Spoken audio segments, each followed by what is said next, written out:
পশ্চিমবঙ্গে এবার ঈদে পশু কোরবানির উপর কঠোর বিধি নিষেধ আরোপ করেছে রাজ্য সরকার। প্রয়োজনীয় সনদ ছাড়া পশু জবাই করা যাবে না। একই সাথে 14 বছরের কম বয়সী কোনো গরু কোরবানি না করতে কঠোর নজর রাখছে সরকার। সাথে কেবল সরকার স্বীকৃত কসাইখানাতেই কোরবানির করার নির্দেশ দিয়েছে ভারতের পশ্চিমবঙ্গের নতুন রাজ্য সরকার। এতে চরম ক্ষোভ ও হতাশা প্রকাশ করেছেন খামারিরা। অন্যদিকে রাজ্যের সরকারি প্রকল্পের দুর্নীতি তদন্তের জন্য গঠিত দ্বিতীয় কমিশনের চেয়ারম্যান করা হয়েছে অবসরপ্রাপ্ত বিচারপতি বিশ্বজিৎ বসুকে। ভুক্তভোগীরা এই কমিশনগুলোর কাছে তাদের অভিযোগ জানাতে পারবেন। আগামী 1 জুন থেকে কমিশন দুটি কাজ শুরু করবে। তদন্ত শেষে অভিযুক্ত ব্যক্তিদের বিরুদ্ধে অভিযোগপত্র দিয়ে তাদের বিচারের সম্মুখীন করবে কমিশন। ভারতের পশ্চিমবঙ্গে ধর্মীয় শ্রেণীভিত্তিক সব প্রকল্প বন্ধ করার সিদ্ধান্ত নিয়েছে বিজেপি সরকার। এতে বন্ধ হতে যাচ্ছে মমতা বন্দ্যোপাধ্যায়ের আমলে চালু করা পুরোহিত, ইমাম ও মুয়াজ্জিন ভাতা।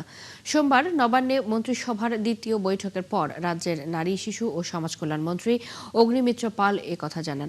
তিনি জানান, এসব প্রকল্পের চলতি মাসের অনুদান দেওয়া হলেও জুন থেকে তা বন্ধ করা হবে। এর আগে উন্নয়নমূলক প্রকল্পের অংশ হিসেবে পুরোহিত, ইমাম ও মুয়াজ্জিনকে প্রতি মাসে ১,৫০০ রুপি করে ভাতা দিত তৃণমূল সরকার। অগ্নিমিত্র আরও জানান, নির্বাচনী প্রতিশ্রুতি অনুযায়ী অন্নপূর্ণা যোজনা প্রকল্পের অনুমোদন দিয়েছে রাজ্য সরকার। আগামী 1 জুন থেকে এই প্রকল্পের সুবিধা পাবেন মহিলারা। পাশাপাশি রাজ্যের সব সরকারি বাসে নারীদের বিনামূল্যে যাতায়াত প্রকল্পেরও অনুমোদন দেওয়া হয়েছে বলে জানান এই মন্ত্রী। তথ্য ও সংস্কৃতি বিষয়ক দপ্তর এবং সংখ্যালঘু বিষয়ক ও মাদ্রাসা শিক্ষা দপ্তরের অধীনস্থ ধর্মীয় শ্রেণী বিন্যাসের ভিত্তিতে প্রদত্ত সহায়তামূলক প্রকল্পসমূহ বন্ধ এই মাস চলবে, পরের মাস থেকে এটা বন্ধ করা হচ্ছে। ভারতে পৃথক 2 সড়ক দুর্ঘটনায় অন্তত 23 জন নিহত হয়েছেন। মহারাষ্ট্রের মুম্বাই আহমেদাবাদ মহাসড়কে ট্রাক ও একটি টেম্পোর মধ্যে সংঘর্ষ ঘটলে 13 জন নিহত এবং 25 জনের বেশি আহত হয়েছেন। অন্যদিকে উত্তরপ্রদেশে ট্রাকের সাথে মুখোমুখি সংঘর্ষে ভ্যানের চালক সহ 10 জন নিহত হন। মহারাষ্ট্রের পালঘর জেলায় মুম্বাই আহমেদাবাদ মহাসড়কে একটি কন্টেইনার ট্রাক, বরযাত্রী বহনকারী একটি টেম্পো এবং একটি মোটরসাইকেলের মধ্যে দুর্ঘটনা ঘটে। কর্মকর্তারা জানান, আহতদের মধ্যে 11 জন হাসপাতালে চিকিৎসাধীন অবস্থায় মারা যান। যাত্রীরা দাহানুর বাপুগাঁও থেকে ধানিবাড়িতে একটি বিয়ের অনুষ্ঠানে যাচ্ছিলেন। টেম্পোটিতে প্রায় 40 জনের বেশি যাত্রী ছিল। এদিকে ভারতের উত্তরপ্রদেশের লাখিমপুর খেরি জেলায় ট্রাকের সাথে একটি ভ্যানের মুখোমুখি সংঘর্ষ ঘটে। এতে ভ্যানে থাকা 9 জন যাত্রী এবং চালক সবাই এই দুর্ঘটনায় প্রাণ হারিয়েছেন। ইরানের উপর পরিকল্পিত সামরিক হামলা আপাতত স্থগিত রাখার ঘোষণা দিয়েছেন যুক্তরাষ্ট্রের প্রেসিডেন্ট ডোনাল্ড ট্রাম্প। যুদ্ধবন্ধে একটি চুক্তির সম্ভাবনা দেখা দেয়ায় তিনি এই হামলা থেকে সরে এসেছেন বলে জানান মার্কিন প্রেসিডেন্ট। এর আগে সামাজিক মাধ্যম ট্রুথ সোশ্যালে ট্রাম্প দাবি করেন, ইরানে সামরিক হামলার পরিকল্পনা স্থগিত করতে কাতার, সৌদি আরব ও সংযুক্ত আরব আমিরাত তাকে অনুরোধ জানায়। সমঝোতায় পৌঁছাতে এখন গুরুত্বপূর্ণ আলোচনা চলছে বলেও জানান ট্রাম্প। একই সাথে তিনি সতর্ক করে বলেন, আলোচনায় গ্রহণযোগ্য কোনো চুক্তি না হলে যে কোনো সময় ইরানের বিরুদ্ধে বড় ধরনের সামরিক অভিযান চালাতে প্রস্তুত রয়েছে যুক্তরাষ্ট্রের সেনাবাহিনী। যুক্তরাষ্ট্রের সাথে সংঘাত বন্ধে মার্কিন 5 দফার জবাবে 14 দফা দিয়েছে ইরান। তবে এই বিষয়ে এখনো কিছু জানায়নি যুক্তরাষ্ট্র। ট্রাম্প আগে ইরানকে হুঁশিয়ার করেছেন, শান্তি চুক্তি ইস্যুতে সিদ্ধান্তের জন্য তেহরানের কাছে বেশি সময় নেই। এই অবস্থায় নতুন করে সংঘাতের আশঙ্কা করছেন বিশ্লেষকরা। তাদের মতে আগামী 48 ঘন্টার মধ্যে ইরানে আবারও হামলা চালাতে পারে যুক্তরাষ্ট্র। ওরিসুল ইসলামের রিপোর্ট। যুক্তরাষ্ট্র ও ইরানের প্রস্তাব আর পাল্টা প্রস্তাবে আটকে আছে শান্তি আলোচনা। যুদ্ধ শেষ করার লক্ষ্যে যুক্তরাষ্ট্রের দেয়া 5 দফার প্রস্তাবের জবাব দিয়েছে ইরান। ইরানের পররাষ্ট্র মন্ত্রণালয়ের মুখপাত্র ইসমাইল বাঘাই জানিয়েছেন, নতুন প্রস্তাবে 14 দফা উল্লেখ করা হয়েছে। এরই মধ্যে দফাপত্রটি পাকিস্তানের মাধ্যমে যুক্তরাষ্ট্রে পাঠানো হয়েছে। ইরান আগেই জানিয়েছিল, যুক্তরাষ্ট্র কোনো দৃশ্যমান ছাড় না দিয়েই এমন সব সুবিধা আদায় করতে চায় যা তারা যুদ্ধের সময় অর্জন করতে পারেনি। যুক্তরাষ্ট্রের এসব দাবি আলোচনায় অচল অবস্থা তৈরি করেছে বলে অভিযোগ করে তারা।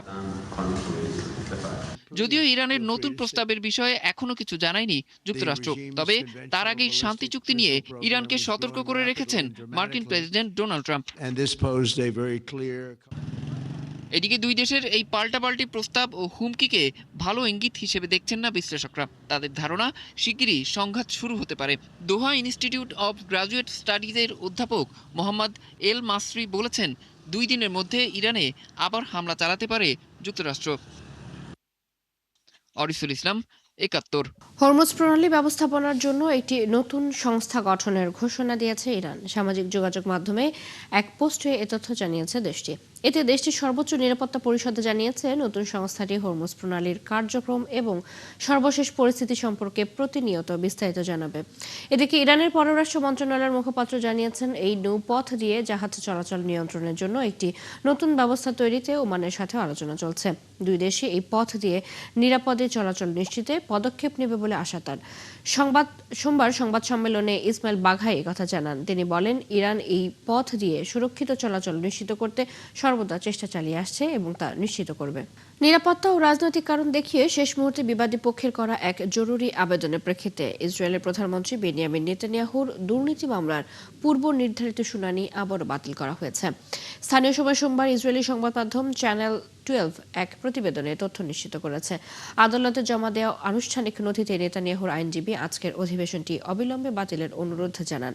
আবেদনে উল্লেখ করা হয়, অত্যন্ত গোপনীয় কিছু নিরাপত্তা ও রাজনৈতিক পরিস্থিতির কারণে প্রধানমন্ত্রী আদালতে উপস্থিত হতে পারছেন না। এই সংক্রান্ত সুনির্দিষ্ট এবং সংবেদনশীল তথ্যগুলো একটি সিলগালা খামে আদালত ও রাষ্ট্রপক্ষের আইনজীবীদের কাছে হস্তান্তর করা হয়েছে।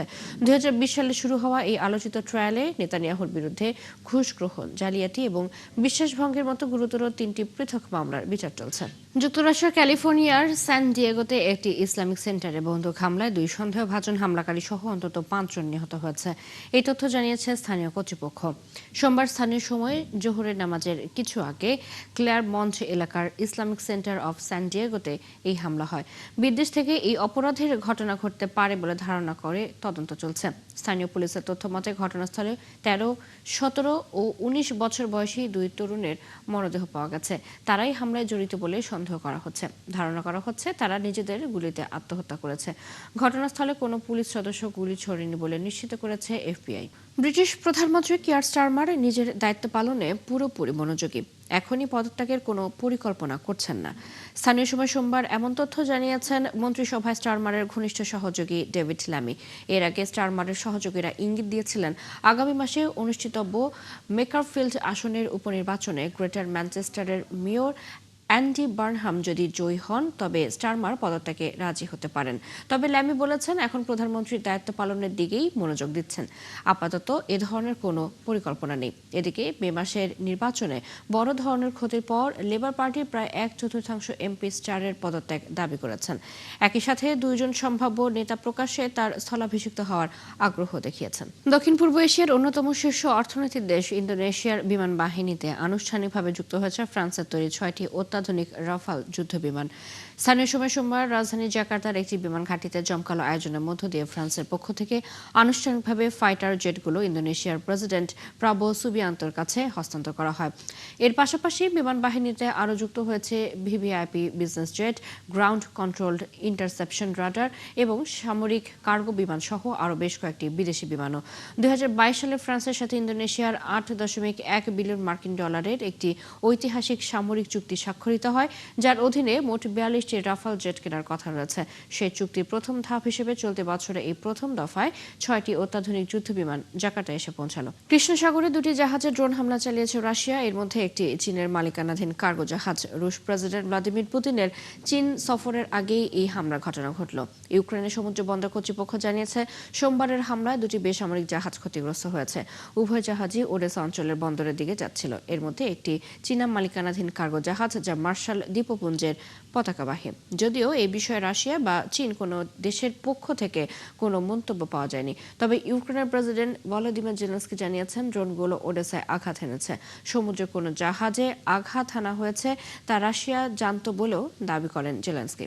এই ছিল এখনকার আয়োজনে। বিশ্বের আরো নতুন কিছু খবর এবং বিশ্লেষণ নিয়ে দুপুর 1:30টায় আবারও হাজির হবে বিশ্বযোগ। সরাসরি সংবাদ এবং অনুষ্ঠান দেখতে চোখ রাখুন 71 ফেসবুক পেজে, সাবস্ক্রাইব করুন 71 ইউটিউব চ্যানেল। থাকুন 71 সাথে।